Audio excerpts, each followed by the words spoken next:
हाजिर हूं मैं राजीव। तो दोस्तों, देश की सियासत को एक साल पहले जो नई दिशा मिली थी, इंडिया अब उसी दिशा में शायद बढ़ रहा है।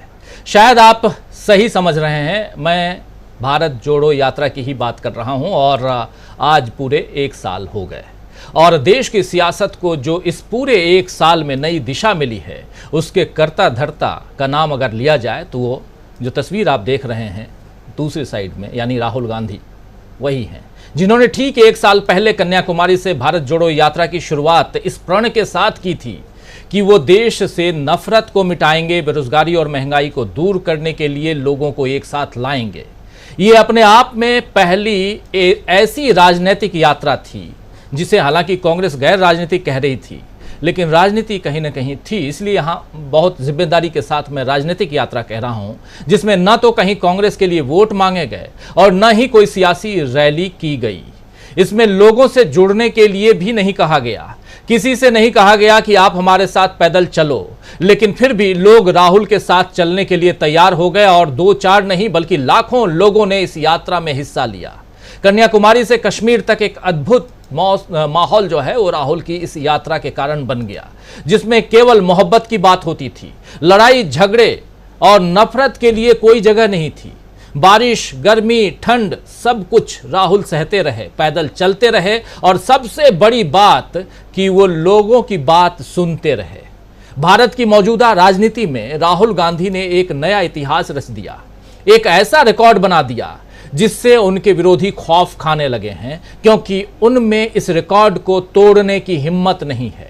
पीएम मोदी बिना छुट्टी लिए काम करते रहे हैं, ऐसी खबरें राहुल को काउंटर करने के लिए ही शायद सामने लाई गई। बिना छुट्टी लिए जो बात कह रहा हूं, अभी अभी वो खबर ज्यादा प्रसारित हुई है, इसलिए आपके सामने रख रहा हूं। और शायद राहुल गांधी को काउंटर करने के लिए ऐसी खबरें जो हैं वो गढ़ी गई हैं, लेकिन बीजेपी यहां भी पिट गई, क्योंकि जवाब में लोगों ने बता दिया कि मोदी जी जनता के पैसे पर चुनावी रैलियों से लेकर मैन वर्सेस वाइल्ड की शूटिंग के लिए जो वक्त निकालते रहे, उसे देश के लिए काम करना नहीं कहते हैं। खैर, बात हो रही है भारत जोड़ो यात्रा की और इसकी पहली वर्षगांठ पर कोई तामझाम किए बिना राहुल गांधी एक बार फिर नई यात्रा पर हैं। इसलिए हम यहाँ लिख भी रहे हैं राहुल की नई यात्रा। लेकिन ये सिर्फ इतना कहने भर से नई यात्रा और जो हमारा टाइटल है वो यहाँ खत्म नहीं हो जाता, इसकी चर्चा आगे करेंगे। इस बार राहुल गांधी यूरोप के 4 देशों के दौरे पर हैं, जहां वो अलग अलग तबकों के लोगों से मेल मुलाकात करेंगे, डेमोक्रेसी से लेकर ह्यूमन राइट्स तक कई मुद्दों पर चर्चा करेंगे। दरअसल राहुल गांधी की भारत जोड़ो यात्रा खत्म ही नहीं हुई है। अभी वो लद्दाख में थे तो वहां उन्होंने यही कहा कि उनकी यात्रा जारी है। राहुल को पूरे देश में मोहब्बत की दुकान खोलना है और पूरी दुनिया में भारत के मोहब्बत के पैगाम को पहुंचाना है। उनकी ये राजनीति बीजेपी पर बार बार भारी पड़ रही है। कर्नाटक से लेकर हिमाचल प्रदेश तक बीजेपी को हार का सामना करना पड़ा और अब फिर से चुनाव का मौका है और यहां भी बीजेपी फंस रही है। राहुल ही मौजूदा सियासी परिदृश्य में एक ऐसा चेहरा है जो खुलकर मोदी से सवाल पूछ रहे हैं, फिर भले उन सवालों से मोदी कितना भी उलझ क्यों न जाएं। अडानी से लेकर चीन तक, मणिपुर से लेकर महंगाई तक, कोई भी ऐसा मुद्दा नहीं है जिस पर राहुल गांधी मोदी को घेरते नहीं हैं। राहुल के सवाल पूछने के कारण उन्हें संसद से बाहर किया गया, लेकिन यहां भी बीजेपी को मात मिली, क्योंकि राहुल चुप नहीं हुए, बाहर से सवाल पूछते रहे। इससे पहले नेशनल हेराल्ड मामले में आप लोगों ने देखा कि उन पर ईडी का दबाव बना, तो भी राहुल गांधी बिना झुके घंटों ईडी के सवालों का जवाब देते रहे। कुल मिलाकर राहुल नाम की चट्टान के आगे मोदी लहर थक हार कर लौटती हुई दिख रही है। और इस राहुल नाम के चट्टान में क्या कुछ है, उसकी कुछ वानगी आपको यहां तो आप देख ही रहे हैं दूसरे उस पे। जब यात्रा की शुरुआत हुई थी और 14वें दिन, 12वें या 13वें दिन हम लोग कोच्चि में थे। कोच्चि, एर्नाकुलम और आगे के पॉइंट्स, बहुत 4 दिन रह करके वहां हम लोगों ने इस यात्रा को कवर किया था। कुछ वानगी वहां की देख लेते हैं, कुछ वानगी समापन की देखते हैं। पहले पहुंचते हैं कोच्चि, आइए जरा देखते हैं। 300 किलोमीटर की यात्रा होने जा रही है। कन्याकुमारी से चली यात्रा 275 किलोमीटर की यात्रा कल हो चुकी थी। कोच्चि के एर्नाकुलम से ये यात्रा अब आगे निकल चुकी है और कहा जा रहा है कि 28 तारीख को ये यात्रा जो यानी भारत जोड़ो यात्रा कर्नाटक में प्रवेश कर जाएगी। लेकिन उससे पहले जो भीड़ आप देख रहे हैं हमारे पीछे और आगे भी दिखाई है फारूक, और ये भीड़ कुछ बताती है, वो ये बताती है कि केरल में कांग्रेस के पक्ष में और खासकर इस भारत जोड़ो यात्रा के पक्ष में जो माहौल है वो साफ दिखाई दे रहा है। इससे जो आगे आप देख रहे हैं, इसी में बहुत आगे राहुल। तो लंबी अगर देखा जाए तो इस यात्रा की कहानी है और इस कहानी के बहुत सारे अलग अलग पड़ाव, जिसमें हम लोगों ने, हमारी टीम ने उसको बहुत ही संजीदगी के साथ कवर किया था, आप लोगों तक पहुंचाया था। और यात्रा का समापन जो है वो श्रीनगर में हुआ था और उस दिन ज़बरदस्त बर्फबारी हो रही थी। आइए समापन के उस दृश्य को भी आपके सामने ले आते हैं और चर्चा को आगे बढ़ाएंगे। ज़रा ये रिकैप करना ज़रूरी है क्योंकि यात्रा अभी जारी है और पहली वर्षगांठ है, चर्चा तो बनती है। सुनिए, देखिए ज़रा क्या कुछ समापन पे हो रहा था। तो अभी अभी राहुल गांधी का भाषण खत्म हुआ है। काफी सर्द मौसम है, बर्फीली सर्द हवा चल रही है और साथ साथ बर्फ भी गिर रही है और लगातार बर्फ गिर रही है। और एक मजेदार तथ्य यहाँ पर आज जो है वो आप सबके सामने रख रहा हूँ। आप लोगों को याद होगा एक तस्वीर थी राहुल गांधी की जब वो बारिश में भाषण दे रहे थे, और वो दिन आपको याद है दोस्तों, कर्नाटक में 2 अक्टूबर यानी गांधी जयंती को राहुल गांधी ने जब भाषण दिया था, वो दिन 2 अक्टूबर गांधी जयंती और आज 30 जनवरी है गांधी जी की शहादत दिवस। गांधी जी वहां भी थे और गांधी जी यहां भी हैं और राहुल गांधी गांधी के पथ पर चलते हुए दिखाई दे रहे हैं, जहां नफरत की बात नहीं मोहब्बत की बात कर रहे हैं। आखिरी पैगाम उनका अभी वो ही था कि नफरत के बाजार में मोहब्बत की दुकान खोलने निकला हूं, इसलिए नफरत छोड़ो। और तो ये श्रीनगर में उस स्टेडियम में हमारे साथी प्रशांत टंडन जी थे और आप वहाँ के कवरेज को ये देख रहे थे। 30 जनवरी 2023 यानी इसी साल की ये कहानी है, बहुत पुरानी बात नहीं है। लेकिन इसके बाद इससे थोड़ी देर पहले राहुल गांधी ने समापन भाषण दिया था। उस भाषण के कुछ अंश को भी सुनना यहाँ ज़रूरी है क्योंकि यहाँ सिर्फ अपनी बात रखने से बेहतर है कि राहुल गांधी क्या कुछ कह रहे थे, ज़रा उसको सुन लेते हैं। मैं जब 14 साल का था, स्कूल में था, सुबह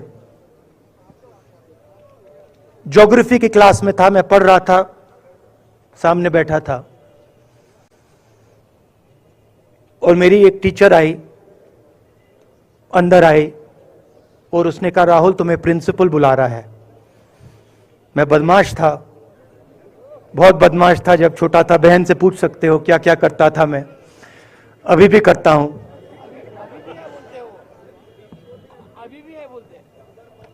मैंने सोचा प्रिंसिपल बुला रहा है, मैंने कुछ गलती की होगी, अब मार पिटेगी। वहां पे केनिंग होती थी, मैंने सोचा था अब केनिंग होगी मेरी। मगर जब मैं चल रहा था, जिस टीचर ने मुझे बुलाया उसको देखकर मुझे कुछ अजीब सा लगा। और जब मैं प्रिंसिपल के ऑफिस पहुंचा तो प्रिंसिपल ने कहा, राहुल तुम्हारे घर से फोन कॉल है।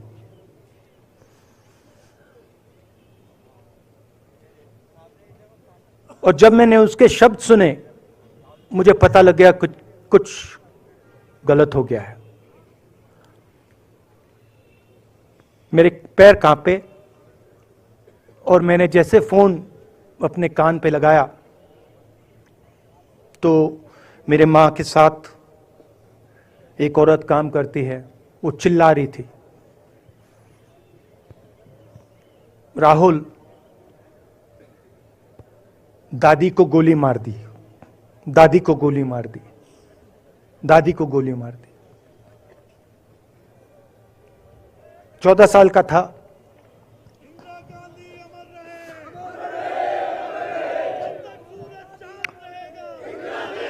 देखिए, ये जो मैं कह रहा हूं, ये जो मैं अभी कह रहा हूं, ये बात प्रधानमंत्री को नहीं समझ आएगी, ये बात अमित शाह जी को नहीं समझ आएगी, ये बात डोवल जी को भी नहीं समझ आएगी, मगर ये बात कश्मीर के लोगों को समझ आएगी, ये बात सीआरपीएफ के लोगों को समझ आएगी, ये बात आर्मी के लोगों को समझ आएगी, उनके परिवारों को समझ आएगी। तो उन्होंने मुझे कहा, नाम ओंगमू है उसका, उसने कहा दादी को गोली लग गई, दादी को गोली लग गई। और फिर मुझे गाड़ी में वापस ले गए, प्रियंका को मैंने स्कूल से उठाया, मैं वापस गए।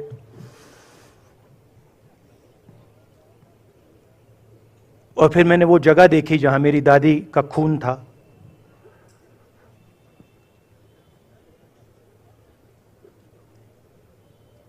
पापा आए, माँ आई। माँ बिल्कुल हिल गई थी, बोल नहीं पा रही थी। तो राहुल गांधी एक भावुक भाषण यहाँ देते हुए, ये रिकैप कर रहा हूँ दोस्तों, एक साल भारत जोड़ो यात्रा के समापन पर राहुल गांधी श्रीनगर में इस यात्रा को समाप्त कर रहे थे, और समाप्त कहें या वहाँ रोक रहे थे, क्योंकि यात्रा अभी भी जारी है। समापन कहना सही नहीं होगा, उचित नहीं होगा। और ये जो यात्रा के अंतिम पड़ाव में जो भाषण दे रहे थे उसका अंश, और चूंकि इस पूरे यात्रा को हम लोगों ने कवर किया था और कैसे यात्रा के जरिए देश की सियासत बदल रही थी, उसको बहुत नज़दीक से हमने देखा। और न सिर्फ हमने देखा, हमारे ज़रिए आप तमाम दोस्तों ने भी देखा है, समझा है, जाना है। इसलिए भी यहाँ आज इस चीज़ को आपके बीच रखना ज़रूरी है। राहुल गांधी की एक नई यात्रा अब शुरू हो चुकी है, उसकी चर्चा हम अब आगे बढ़ाते हैं।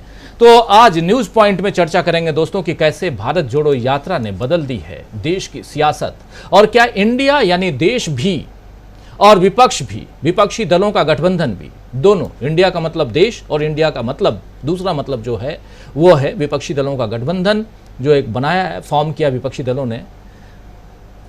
ये इन दोनों के जो इस बदले हुए सियासत का फायदा विपक्षी दलों को मिल पाएगा और इंडिया को मिल पाएगा, ये एक बड़ा सवाल है। क्या बीजेपी भारत जोड़ो यात्रा के रिकॉर्ड को कभी तोड़ पाएगी, ये भी एक बड़ा सवाल है। इन सारे सवालों के साथ चलिए आते हैं, अब हमारे तमाम साथी हमारे साथ जुड़े हुए हैं, उनसे चर्चा की शुरुआत करते हैं। और